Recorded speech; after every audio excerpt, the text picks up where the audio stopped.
Death by orange peels, battles with armies of emus and rabbits, beards that kill. Today I'll be sharing some of the most bizarre events in history. We're going to start off with an ancient Greek playwright who died at the hands of a tortoise. I'm going to call this tale The Eagle and the Tortoise, which sounds way cooler than it is. Eagle and Tortoise would also be a great name for a pub. Aeschylus was famous for his Greek tragedies. He's often referred to as the father of tragedy, and nowhere is this more apparent than in his very own death. In 456 or 455 BC, Aeschylus was visiting the city of Gela, but little did he know there was an eagle flying overhead with a tortoise in its talons. The eagle, wanting to crack the tortoise's shell so he could get to all that juicy meat, well, it dropped its prey on a rock down below. Only that rock was actually Aeschylus's bald head. Pretty hilarious way to go, and tragic. Fitting though, comedy and tragedy often intertwine. Next on the list we have the death of the ancient Greek philosopher Pythagoras. This has to be one of the funniest historical deaths I've ever read about. Pythagoras was a very smart man, an interesting man, but he did have some very strange ideas about beans. He believed that humans and beans were related, and he once did an experiment where he buried beans and observed that they looked a lot like human fetuses when unearthed weeks later, according to him anyway.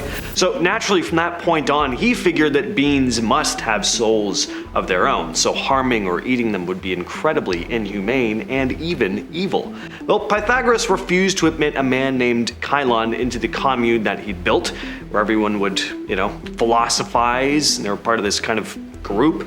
Now, Chilon really wanted to be part of this club though, and so he rallied a mob to seek revenge on Pythagoras for refusing to let him to enter. Pythagoras ran for his life, but he soon found himself standing before a field of beans. So now he had this moral conundrum on his hands. Would he run into the field and risk crushing and destroying all these precious lives? Or would he just allow himself to be caught? Well, he chose not to cross the field, and he died at the hands of an angry, vengeful mob. Very brave, but hilariously misguided. If you ever feel like you have a hard time letting go of a grudge, you probably don't have anything on Pope Stephen VI, who held what has to be one of the pettiest, most pointless trials in history, all because he didn't like Pope Formosus. Formosus was the head of the Catholic Church from 891 to 896, and after his death, his successor, Pope Stephen VI, decided to put Formosus on trial. But the thing is, Formosus had been dead for about 7 months. In January of 897, the trial began. And did they just, use some sort of symbolic representation of Formosus in court, like prop up a painting of him or something like that? No, that just wouldn't be official enough. So Pope Stephen actually had the guy's rotting corpse exhumed from its grave, which was then propped up on a throne in the courtroom. Classy, right? Then an actual trial took place with a deacon appointed to speak on behalf of Formosus, and the main charges against him were related to political and religious disagreements. He was accused of having unlawfully seized the papacy and of violating church laws. Formosus was found guilty because, he was a rotting corpse that couldn't actually talk and defend himself. His papacy was now invalid. His body, or what was left of it at this point, was stripped of its robes, and the fingers he used for blessings were cut off. Finally, his body was thrown into the river. This strange event is known as the Cadaver Synod, and as for Pope Stephen VI, he was eventually imprisoned and strangled to death. People weren't really a fan of this whole trial.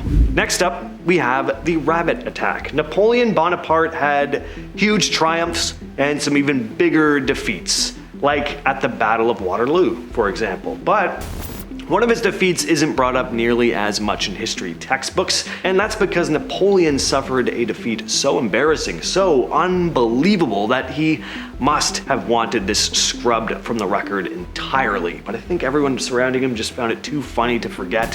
In 1807, Napoleon was attacked by an army of rabbits and lost. Napoleon's chief of staff organized a rabbit hunt as a treat for the emperor and some high-ranking military officers. a large number of rabbits were gathered. Some say there were hundreds, others say there were up to 3,000. That was probably just to make him look a little bit better. I doubt there were 3,000 rabbits, but who knows. The rabbits were kept in cages around the edge of a grassy field, ready to be released for the hunt. Now, when Napoleon and his entourage arrived ready for a leisurely hunt, the rabbits were set loose, but instead of scattering in fear, the rabbits ended up charging straight at Napoleon and his men. At first, everyone laughed at the sight of all these cute bunnies hopping towards them, but as more and more rabbits started swarming, it became clear to the men that they actually needed to act. Napoleon's men tried to fend off the bunnies with sticks, and the coachmen cracked their whips to try and scare them away, but the rabbits were relentless. Napoleon eventually had to flee to his carriage, but the rabbits kept following him, some even jumping into the carriage. It wasn't until they finally rolled away that the rabbit onslaught finally ended. I'm going to tell you about a man named Bobby Leach. Leach was born in Lancaster, England in 1858. He was a daredevil, performing insane stunts like going over Niagara Falls in a barrel, and living to tell the tale. He'd also worked as a circus stunt performer before becoming a restaurant owner. Even into his 60s, he was doing stuff like attempting to swim the Whirlpool Rapids in Niagara River. He failed several times, but this actually isn't how he died. For everything this crazy man had survived, it ended up being an orange peel that did him in. Leach was on a publicity tour in New Zealand, where he slipped on an orange peel. He ended up injuring his leg, which became infected. He ended up getting gangrene, and his leg needed to be amputated, and he died about 2 months later from complications. Next up on the list, we have the killer beard, and I don't mean like, dude, killer beard. I mean, this beard actually killed the man sporting it. The man in question was named Hans Steininger.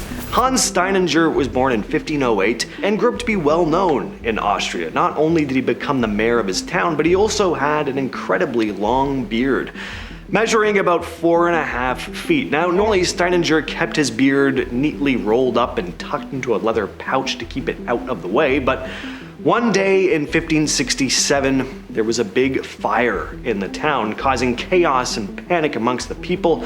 So in the midst of all this commotion, Steininger either forgot to secure his beard or it came loose, and as he hurried down the stairs, he stepped on his own beard, tripped and fell, breaking his neck. If you think the length of his beard has just been exaggerated over the years, well, you can actually see it for yourself. His beard was cut off and preserved, and it's now housed at the museum in the Austrian town where he's from. Draco, an ancient Athenian lawgiver, died in one of the worst ways. No, he wasn't set on fire, he didn't drown or endure days of grueling sadistic torment. Instead, he died being smothered in a bunch of men's sweaty clothing. Draco is known for creating a very harsh legal code, which is why the term draconian is used today to describe severe laws or rules.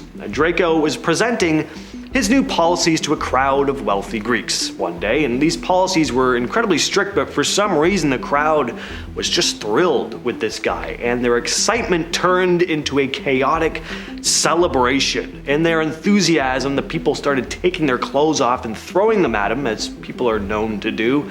They tossed their hats, tunics, whatever else they were wearing, which wasn't much back then, so they were now just naked. But then Draco, I guess, would have lost his balance. Everyone probably laughed and kept cheering and hurling more and more tunics on him, and Draco probably found it funny too, until he would have realized he wasn't able to move anymore or breathe. The sheer volume of tunics that were raining down on him ended up smothering him. He was buried under a mountain of garments and suffocated to death. The Bear Soldier. In 1942, Polish soldiers stationed in Iran encountered a young bear cub. An Iranian boy had found the cub after its mother was killed by hunters. The soldiers, part of the Polish Second Corps, decided to adopt the bear and named him Wojtek. Wojtek quickly became a beloved member of the unit. He ate with the soldiers, he'd train with them, he'd salute when he was greeted. He really liked drinking and smoking cigarettes as well. As the Polish unit prepared to join the Allied forces in Italy, though, they faced a bit of a problem. Military regulations didn't allow animals to accompany soldiers.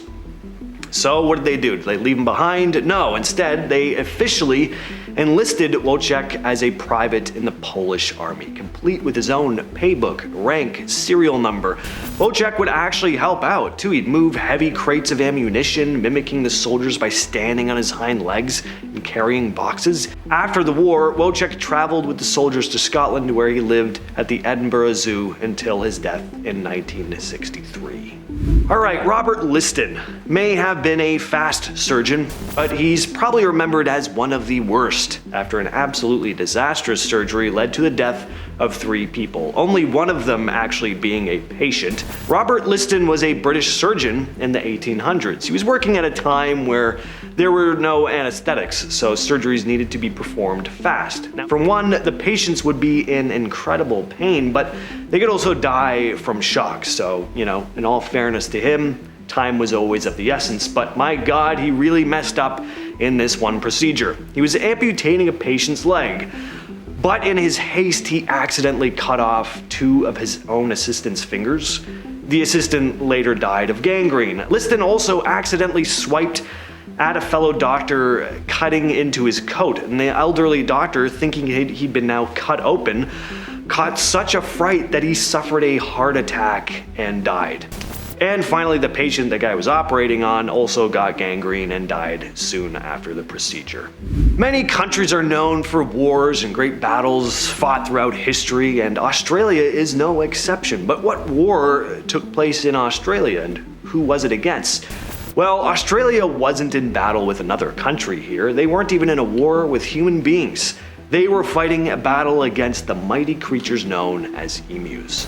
The Emu War took place in Australia in 1932. So after World War I, many Australian soldiers were given land in Western Australia to farm as a reward for their service, but because of economic difficulties, these farmers were facing some tough times. To make matters worse, huge flocks of emus began migrating through their farmland. The emus caused a lot of damage to crops. The farmers were desperate, and desperate times call for a bunch of emus to be blown straight to hell. So the farmers asked the government for help.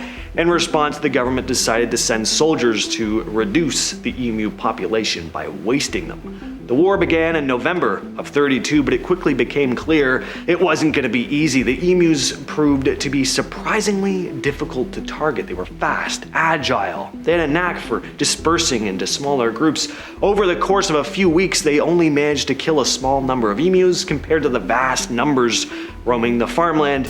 And after realizing that the effort was going to be ineffective, the government decided to withdraw their troops. The emus survived the war with minimal casualties, and the campaign was ultimately deemed a failure. With all that said, I've been your host, James, and I'll catch you, yes, you specifically, in the next video.